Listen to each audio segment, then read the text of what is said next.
What it means now, effectively, is that once on Wednesday they try and get through their own plans for Brexit. It's a five-part plan, which sees them having a customs union with the EU, staying in close alignment with the rules of the single market, keeping some of the employment rights and things like that. That is unlikely to get through the House of Commons because they don't have a majority and they've lost even more MPs. So it means that from tomorrow onwards, they will be actively supporting the second referendum option, that if it is brought next month, either by other MPs, the amendment being put down, or them putting themselves down, they will be campaigning for one. And this, we're told in the last few minutes, has been clarified by the Shadow Brexit Secretary, Sir Keir Starmer, would be a remain or leave under a deal. No deal would not be part of that. So that would be the terms of the referendum. It's whether or not there would be enough support, if the Labour whips can whip their MPs hard enough, if the independence group joins the SNP,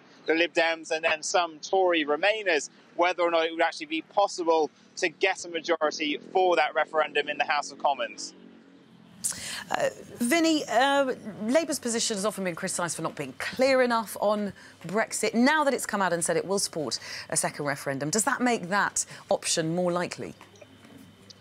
It does put it back on the table. The people's vote, or second referendum, a couple of weeks ago was really starting to gain some momentum when it looked like Theresa May's deal was totally scuppered. But then it's gone a bit quiet on that front. But it will sort of reinvigorate things in terms of a second referendum. But it's, as I said, trying to get the number of people needed, a majority in the Commons. What it will do is put pressure on some of the ERG members, the hardcore Brexiteer supporters in Theresa May's party, who are going to be faced with the option now. Theresa May is going to say to them there could be extensions to Brexit, there could be a second referendum, or there is my deal, the only one the EU is accepting, you've got to take this. So it could have the adverse effect that it then forces through Theresa May's deal on the 12th of March.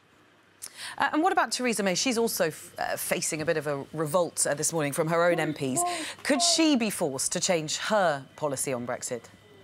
She could be. She's got cabinet in a couple of hours, and it's going to be quite a showdown because she's coming back from Sharm el-Sheikh, where she's been at that EU-Arab League meeting, having pushed back the vote, and she's facing a rebellion amongst her own ministers. More of them this morning have come out publicly, Margot James and Claire Parry, saying that they would resign to stop a no deal, that has to be an option taken off the table. And we now expect that the Prime Minister will be going to the House of Commons around 12:30 today to announce some sort of change in her policy. So it looks like the Prime Minister is minded to say that if her withdrawal agreement doesn't get through on the 12th of March, she would allow a vote to delay Brexit, to stop no-deal Brexit. Now, this helps her because it would help her ERG group get on board with the withdrawal agreement. But, well, there's just so many factions and parts of the party now, it's hard to keep track of where exactly they are.